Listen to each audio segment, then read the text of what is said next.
I saw a post this evening about 3-speed clutch with a lot of play, and I'm holding mine with one hand, but I'm not getting all that play. I'm not used to all that play.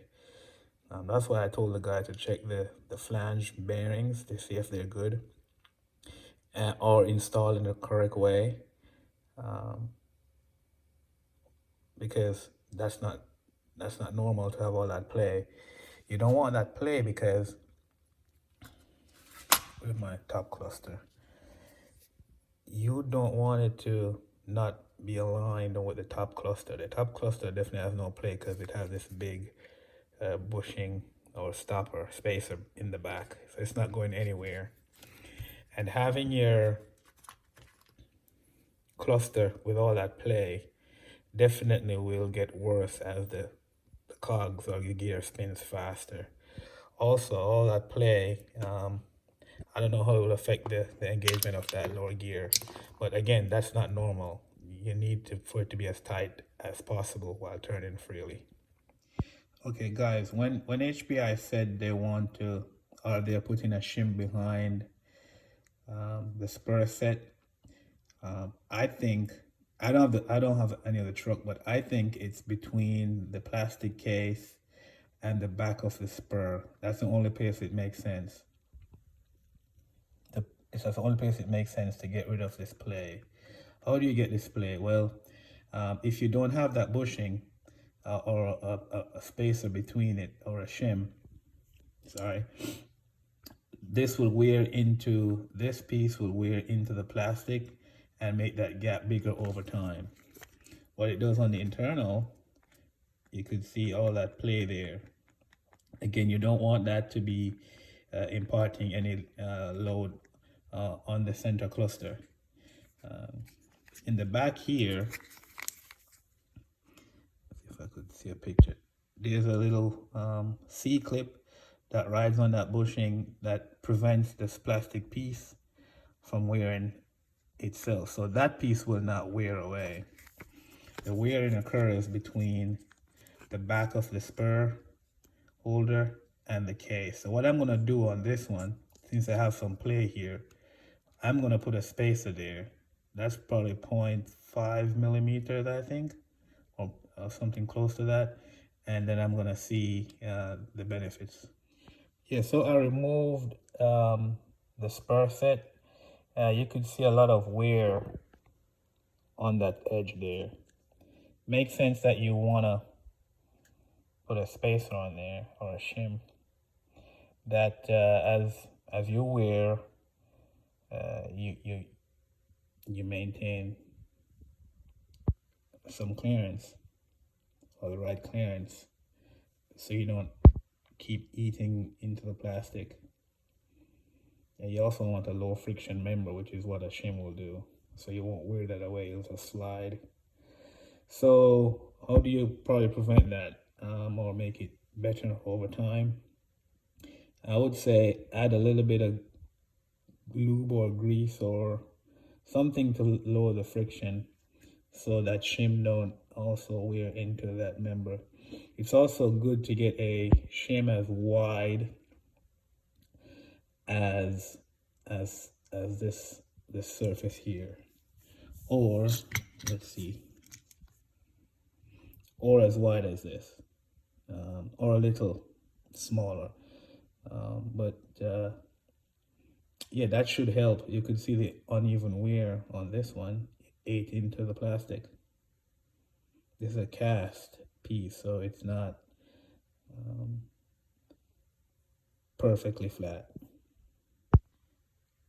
I didn't have one shim that fits, so I found this small one. I don't know where I got it from, but this big one here is normally the one that's in your metal diff cup. So this is the one that goes under the larger worm gear. This guy, the shim that goes underneath it. That's the one I have here as the bigger shim, and then I found a smaller one. You don't want the shim to interfere with the edge of that hole where the pin rides.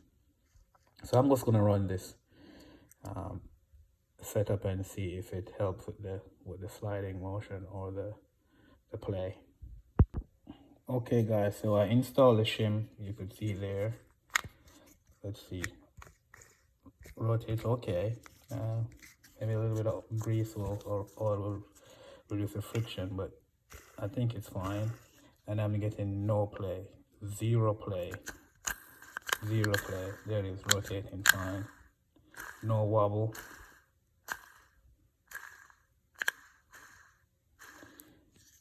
So let's see how it runs. I have no play in the gears, so it should run true throughout. So what I'm doing, you just saw me installing the 44 spur with the shim on there. Right now on this truck I have 19 tooth Robinson Racing. I'm gonna step it up once more, one more tooth with a 20 tooth pinion.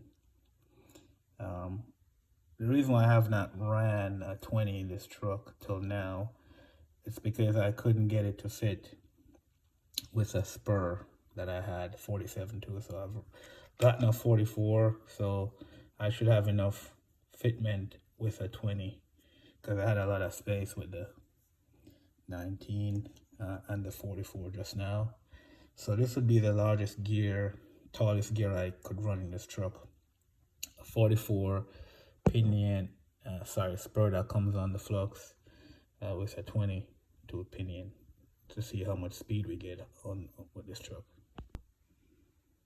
So the belly's on. Now checking for any high friction during rotation. Seems okay.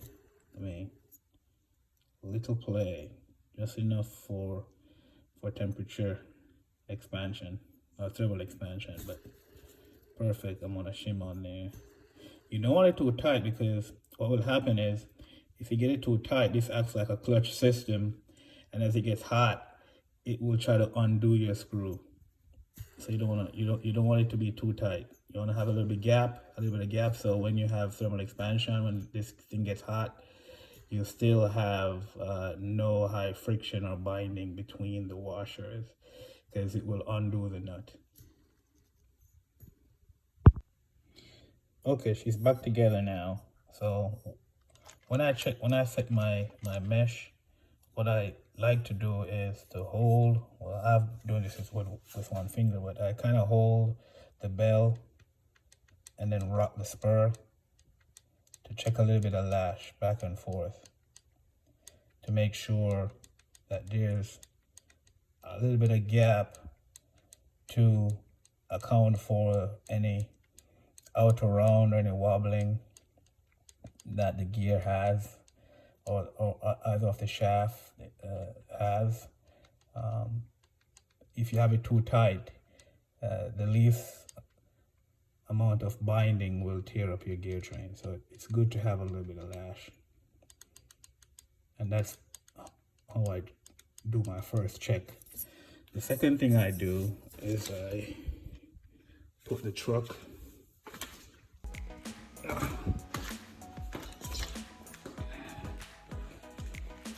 so I kind of put the truck down and I just get the pipe out of the way. Roll it back and forth. So you'll see the gear going back and forth. Be nice and smooth. You shouldn't hear any grinding sound or have any hard spots. The truck should just glide. This is how I check all my meshes, especially for metal gears, to make sure that everything is tight, everything is aligned, and there is no binding. Good to do a roll test back and forth. So she's all put back together. Again, what I did, I added a shim between the back of the spur assembly to take away all the slop that was there. Install a 44 tooth pinion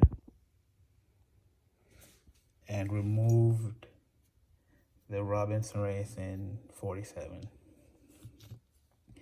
I also installed a 20-tooth pinion, and I removed the Robinson Racing 19-tooth bell. I'm doing this to get the highest speed on this truck that I can with the gear that I have. I have the AMR modded Pico on here, but I also have the